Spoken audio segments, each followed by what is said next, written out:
नमस्कार, मैं हूं प्रिया और आप देख रहे हैं यूटी न्यूज। खबरों की शुरुआत करने से पहले एक नजर आज के हेडलाइंस पर। दिल्ली के स्पेशल कमिश्नर मुकेश कुमार से यूटी न्यूज संपादक संतोष पांडे ने की खास बातचीत। और वापी में एक मोबाइल दुकान की ताला तोड़कर की गई चोरी।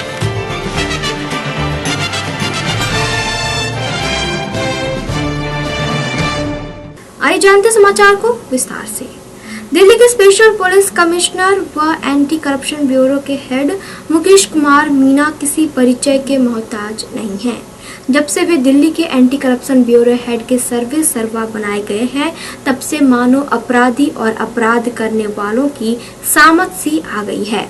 24 घंटे में 18 घंटे तक नियमित कार्य करने वाले मुकेश कुमार मीना से जब हमारे संपादक संतोष पांडे उनसे बातचीत करने उनके दफ्तर एंटी करप्शन ब्यूरो के मुख्यालय पहुंचे, तो मीना ने अपनी पुराने यादों को ताजा करते हुए दमनदीप और दाना के लोगों का तहे दिल से अभिवादन किया।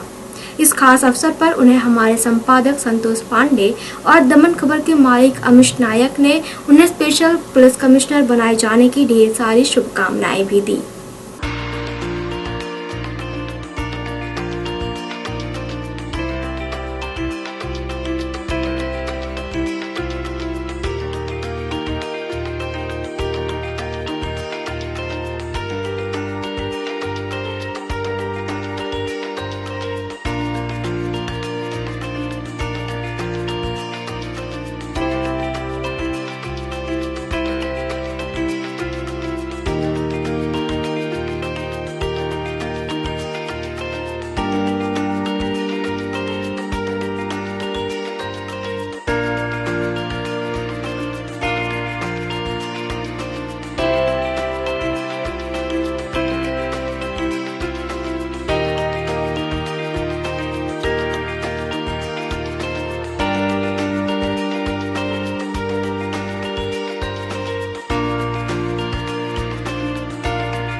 हेलो, दुबई में हमारे साथ हैं दिल्ली के स्पेशल सीपी और एंटी करप्शन ब्यूरो के चीफ मुकेश कुमार मीना जी। मुकेश मीना जी, सबसे पहले मैं आपको बधाई देता हूं प्रमोशन की।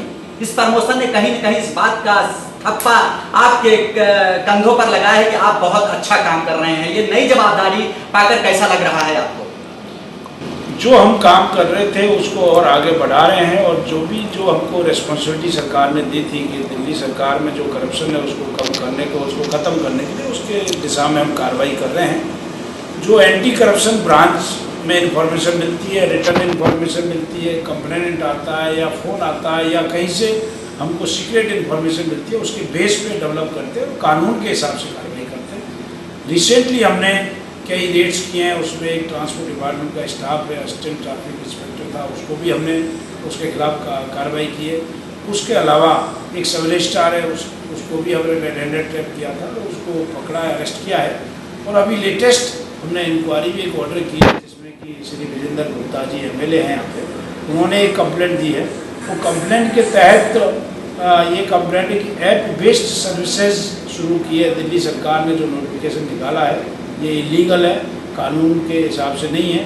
तो उसमें एलिगेशंस ये हैं कि ऑनरेबल LG की अप्रूवल होनी चाहिए ऐसे नोटिफिकेशन में, वो मोटर व्हीकल एक्ट के तहत, लेकिन वो परमिशन उसमें नहीं है।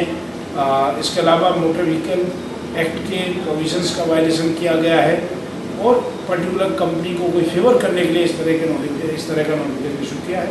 तो हमने उसमें इंक्वायरी जाँच शुरू कर दी है, और सेक्रेटरी कम ट्रांसपोर्ट को बुलाया भी है, और जो भी ऑफिसर्स उसमें कंसर्न है उनको बुलाया जाएगा, डॉक्यूमेंट सारे स्क्रूटनाइज किए जाएंगे, और जो जांच के हिसाब से जो आएगी वो कार्रवाई करेंगे। तो हमारा उद्देश्य यही है कि जो भी जिस तरह की कोई कंप्लेंट आती है कानून के हिसाब से कार्रवाई। मीना साहब, आपके कार्यों की कहीं न कहीं हर जगह चर्चा होती है। जब यहाँ पर आप एंटी करप्शन में आए थे, तो एंटी करप्शन को उसके पूर्व बहुत कम लोग जानते थे कि उसके क्रियाकलाप क्या होते हैं, काम क्या होते हैं। लेकिन कहीं न कहीं आपकी चर्चा हमारे हेलो दुबई के, मैं दुबई में रहता हूँ, लेकिन हेलो दुबई में वहाँ पर खलीज टाइम्स में भी एक दिन यहाँ के कार्यों के बारे में एक आर्टिकल छपा था। तो इतनी बड़ी जो पब्लिसिटी, इतनी बड़ी जो पॉपुलरिटी, इतनी बड़ी जो एक उपलब्धि आपको अर्जित हो रही है, क्या आने वाले दिनों में, हालांकि आपकी दिल्ली पुलिस कुछ न कुछ नया करती है, कुछ न कुछ नया वो जो है परीक्षण करते रहते हैं। तो क्या ऐसे विश्व पैमाने की कुछ ऐसी गतिविधियों को आप अपने इम्प्लीमेंट में शामिल करना चाहेंगे आने वाले दिनों में, जैसे कि यूएई में होता है, जैसे कि कनाडा में होता है, यूएसए में होता है, उस टेक्निक को आप क्या दिल्ली में भी आने वाले दिनों में ला सकते हैं? हम हमेशा स्टडी करते रहते हैं, रिसर्च करते रहते हैं, जो भी मॉडर्न टेक्निक्स है वर्ल्ड में अवेलेबल, उसको अगर वो काम की है एक्सपेरिमेंट करने के बाद एग्जामिनेशन के बाद इस तरह, तो उसको इम्प्लीमेंट करते हैं। तो नई नई टेक्निक्स, नई नई टेक्नोलॉजी सारी हम अप्लाई करते हैं और उसमें करते रहेंगे। जो भी नए मेथड्स हैं सारे पुलिसिंग के लिए और एंटी करप्शन ब्रांच के लिए अप्लाई करते हैं। मिले साहब, आपके पीछे एक प्लान जुड़ा है कि आप 24 घंटे में 18 घंटे काम करते हैं। इन 18 घंटों में वर्क करते कैसी फील होती है और क्या थकावट वगैरह कुछ आपको, क्योंकि माइंड भी आप लगाते हैं, अपना फिजिकल वर्क भी देते हैं, क्या कभी आपको ऐसा लगता है कि थकावट आप पर हावी हो रही है? नहीं, काम करते हैं इसलिए फ्रेश रहते हैं और इस तरह की कोई कभी महसूस नहीं होता। काम करने एक इंजॉयमेंट है, एक एक्सरसाइज है। अब काम जो करेंगे और जो भी एक्स्ट्रा हम काम करते हैं इसलिए करते हैं कि जो काम पेंडिंग नहीं रहे। उसके अलावा जनता के लिए हमको सरकार ने अपॉइंट किया गया है, जनता के लिए जो हमको काम करना है, पब्लिक सेटिस्फाई होना चाहिए, क्योंकि पब्लिक की जो समस्या है उनको समाधान करने के लिए जरूरी है कि हमको मेहनत करनी चाहिए। आजकल पुलिस और लोगों के बीच में घनिष्ठता बनती जा रही है। दिल्ली के लोग, देश के लोग कुछ सीखें, पुलिस के साथ सामंजस्य बनाएं और पुलिस की दोस्ताना व्यवहार करें। ऐसे लोगों के लिए क्या सीख देना चाहेंगे? मैं कहूँगा कि जो पुलिस है बिना पब्लिक के कोऑपरेशन के सक्सेसफुल नहीं हो सकती। तो मैं बस पब्लिक से यही रिक्वेस्ट करता हूँ कि जो भी पुलिस है, पुलिस सूचना दें, पुलिस की मदद करें और पुलिस और पब्लिक एक साथ मिलके जितने भी अपराधी हैं और जितने भी एंटी सोशल एलिमेंट हैं उनके खिलाफ एक कार्रवाई में शामिल हो। और पुलिस का काम है कि जनता के लिए एक विश्वास पैदा करना, उसकी दिशा में दिल्ली पुलिस काम है। मैंने सर एक आखिरी सवाल, दमन दादरा नगर हवेली और उस प्लेस से कहीं न कहीं आपका जुड़ाव था, आपने काफ़ी डेवलपमेंट किया है। जब भी टीवी पर लोग देखते हैं आपको तो कहीं न कहीं आपको मिस करते हैं, याद करते हैं। वहाँ के बड़े बड़े भवन, आलीशान जो बिल्डिंगें बनी है पुलिस डिपार्टमेंट की, कहीं न कहीं आपके कार्यों की तरफ इशारा करते हैं कि नहीं आपने अच्छा वर्क किया। उनके लिए क्या संदेश देना चाहे? क्योंकि संघ प्रदेश कहीं न कहीं दिल्ली गवर्नमेंट का एक हिस्सा है, तो उनके लिए जो आपको याद करते हैं, मिस करते हैं, हमेशा टीवी पर देखकर उत्साहित होते हैं, उनके लिए क्या संदेश देना चाहेंगे? बस मुझे बहुत खुशी होती है और उस जगह जो हमारा टेन्योर था बहुत अच्छा टेन्योर रहा और जब भी हमको मौका मिलेगा हम घूमने ज़रूर वहाँ पर जाएंगे।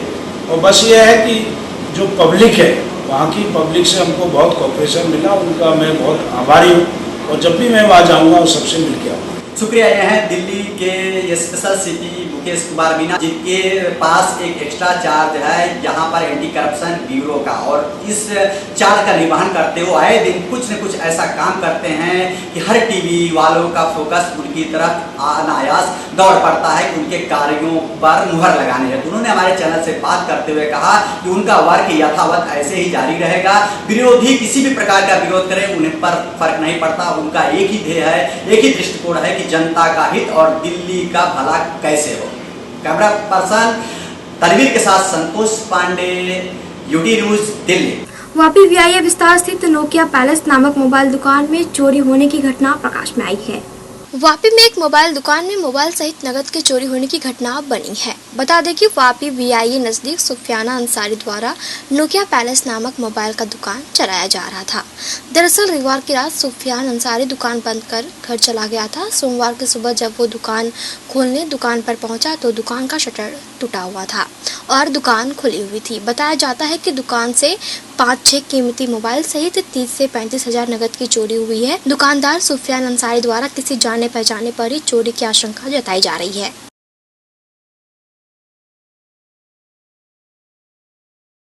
मेरा नाम सुफियान अंसारी है। मेरी दुकान नोकिया पैलेस है। ये वीआईए रोड में लक्की होटल के बाजू में गली में है।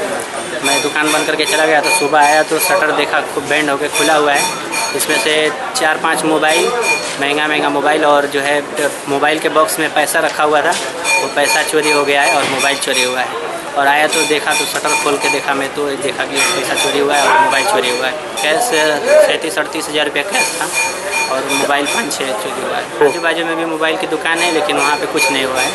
इसी पे डाउट तो अभी क्या बोल सकते हैं, लेकिन पहचान का ही कोई आदमी है जो ऐसा मतलब पैसा मोबाइल के बॉक्स में, पुराने बॉक्स में पैसा रखा हुआ था और वो अंदर जहाँ भंगार सब रखा हुआ था उधर पैसा रखा हुआ था, उधर से उठा के ले गया पैसा। आइए अब यूटी न्यूज़ इंडिया में देश विदेश की अन्य खबरों पर डालते हैं एक नजर।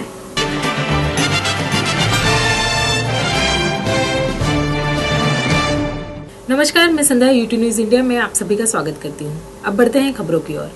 अर्जुन ने एक प्रशंसक के रूप में धोनी से मुलाकात की और उन्होंने दिग्गज क्रिकेट खिलाड़ी के साथ फुटबॉल मैदान में ली गई एक फोटो भी साझा की। अभिनेता अर्जुन कपूर ने शनिवार को अभिषेक बच्चन के नेतृत्व में बॉलीवुड सितारों की टीम और विराट कोहली के नेतृत्व में क्रिकेट खिलाड़ियों की टीम के बीच हुए एक चैरिटी फुटबॉल मैच में बेहतरीन क्रिकेट खिलाड़ी महेंद्र सिंह धोनी से मुलाकात की। अर्जुन ने एक प्रशंसक के रूप में धोनी से मुलाकात की और उन्होंने दिग्गज क्रिकेट खिलाड़ी के साथ फुटबॉल मैदान में ली गई एक फोटो भी साझा की।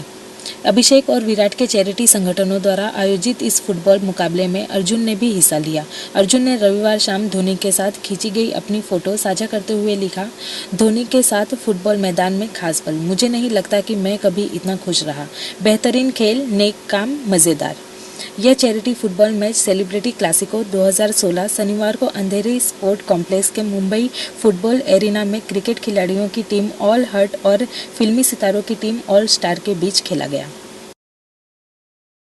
रेप के आरोपी आसाराम बापू की तबीयत बिगड़ने से उन्हें जोधपुर के एक अस्पताल में भर्ती करवाया गया है। रेप के आरोपी बाबा आसाराम को अस्पताल में भर्ती कराया गया है। जोधपुर के महात्मा गांधी अस्पताल में उन्हें लाया गया है। आसाराम को व्हील चेयर पर बिठाकर अस्पताल लाया गया। जैसे ही ये खबर समर्थकों में फैली, बड़ी संख्या में आसपास के समर्थक अस्पताल के बाहर जमा हो गए। आसाराम को जोधपुर आश्रम में 16 साल की लड़की के यौन शोषण के आरोप में 2013 में गिरफ्तार किया गया था। तब से आसाराम जोधपुर की सेंट्रल जेल में बंद है। एक तरफ जहां आसाराम जेल में बंद है, वहीं दूसरी तरफ उनके भक्त उनकी छवि सुधारने के लिए कॉल सेंटर चला रहे हैं। जम्मू कश्मीर के अनंतनाग बस अड्डे पर कल हुए आतंकी हमले का लाइव वीडियो सामने आया है। वहीं इस हमले में 2 पुलिसकर्मी भी मारे गए। जम्मू कश्मीर के अनंतनाग बस अड्डे पर कल हुए आतंकी हमले का लाइव वीडियो सामने आया है। वीडियो में दिख रहा है एक शख्स की पहचान स्थानीय युवक के तौर पर हुई है। खुफिया एजेंसी का कहना है कि जो शख्स काले रॉब ड्रेस में है वो खुड़वानी का रहने वाला है, जो बीते साल जून से अपने घर से फरार है।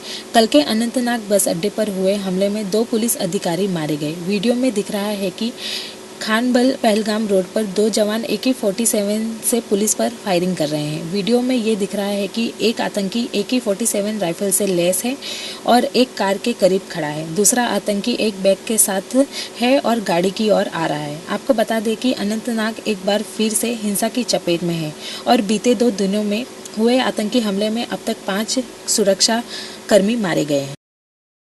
फिलहाल यूटी न्यूज़ इंडिया में इतना ही। तब तक के लिए नमस्कार।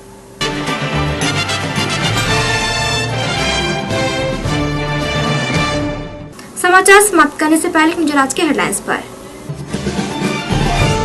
दिल्ली के स्पेशल कमिश्नर मुकेश कुमार से यूटी न्यूज़ संपादक संतोष पांडे ने की खास बातचीत।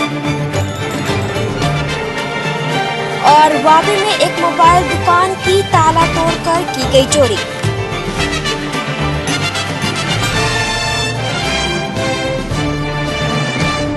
फिलहाल यूटी न्यूज़ के बुलेटिन में इतना ही। कल फिर मिलेंगे नई खबरों के साथ। तब तक के लिए आज्ञा दीजिए।